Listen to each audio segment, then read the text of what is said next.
역사의 진실과 신앙의 자유를 소중히 하는 정주헌TV의 정주헌입니다. 오늘은 국가보안법 폐지는 반국가적 행위다라는 주제로 말씀드리겠습니다. 국민의 생명을 보호하고 재산을 지키려면 외부 세력의 침입을 막을 수 있는 강한 군대가 필요하고 체제 내부의 결속을 강화하고 와해를 방어하기 위해서는 강력한 법이 있어야 합니다. 오늘의 대한민국이 있기까지는 바로 한미동맹을 통한 강한 군대가 있었고, 지난 70년간 공산주의자들의 교활한 국가 전복 태도로부터 체제를 지켜옴으로써 오늘날의 번영과 민주화를 이룩하는 데 결정적인 기여를 한 것이 바로 국가보안법입니다. 이 법으로 인하여 국민의 절대 다수는 경제와 번영을 이루었고, 자유와 평화를 누리는 대한 사람으로서의 자부심과 자긍심을 가지고 살아왔습니다. 운동권 출신들의 국회 입성과 권력을 장악하더니 국가보안법을 유명무실하게 만들었습니다. 특히야 국회 청원 사이트에 국가보안법 폐지에 관한 청원이 10만 명이 넘어 법안 심사 여부를 검토하는 위급한 상황이 되었다고 합니다. 국가보안법 폐기를 선동하는 자들은 하나같이 국가보안법에 의하여 단죄를 받았던 인물들입니다. 그들은 국가보안법 위반 전력을 마치 민주화 운동의 훈장인 양 호도하고 있지만, 80년대 학생 운동이 민주화 운동이 아닌 공산주의 운동이었다는 것은 초등학생도 다 아는 사실이 되었습니다.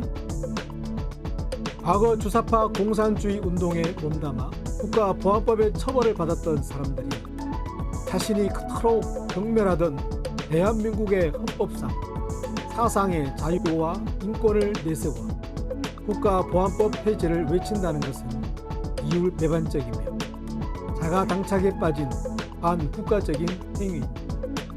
강도질하다 강도죄로 처벌받은 사람이 의 폐지를 외치는 것은 결국에 맥주대로에 마음 놓고 강도질하고 합법적으로 대한민국을 파괴하겠다는 불안당 같은 얘기가 아니고 무엇이겠습니까? 국가보안법은 1948년 12월 1일에 발효된 이승만 대통령의 건국 다음으로 위대한 법칙입니다. 미 군정하에 남로당은 전국 곳곳에서 소요 사태를 일으켰습니다.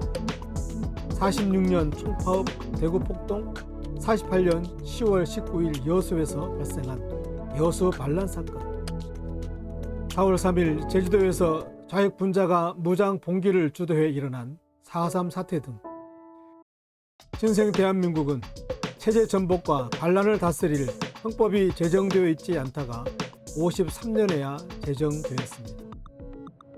이승만 대통령은 좌익 분자들의 준동에 순진한 국민들이 더 이상 속아 넘어가는 것을 막고 이 법을 통해 내란 선동을 한 자들을 제어해 신생 대한민국의 기틀을 확고히 했습니다.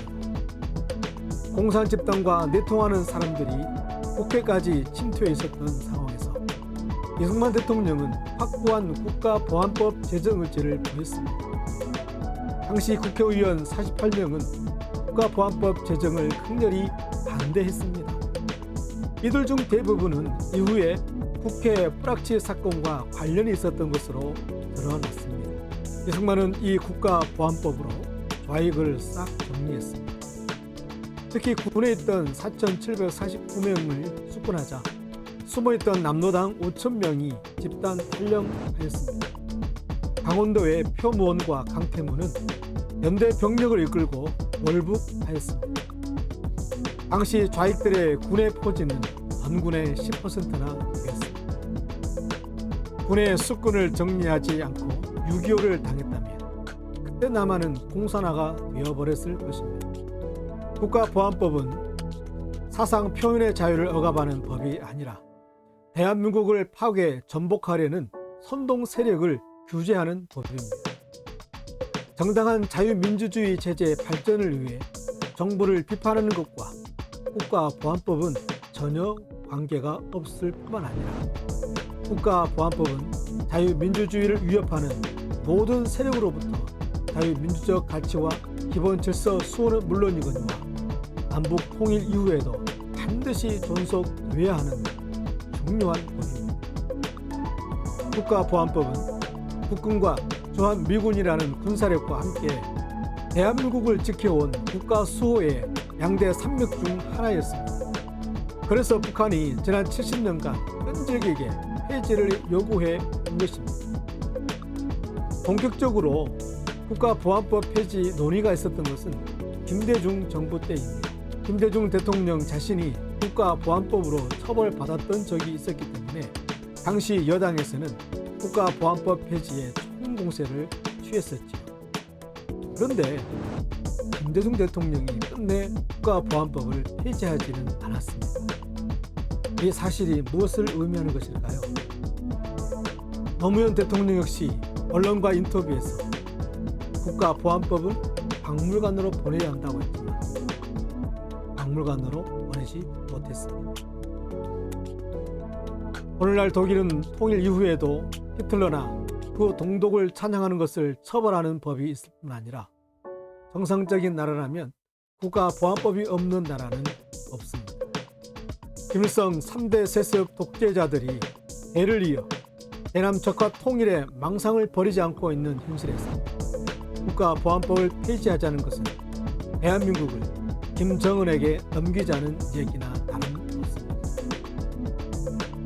자기가 국가보안법의 피해자라고 해도 보안법 폐기를 주장하는 것은 반국가적 행위요 국가를 자살시키는 범죄입니다.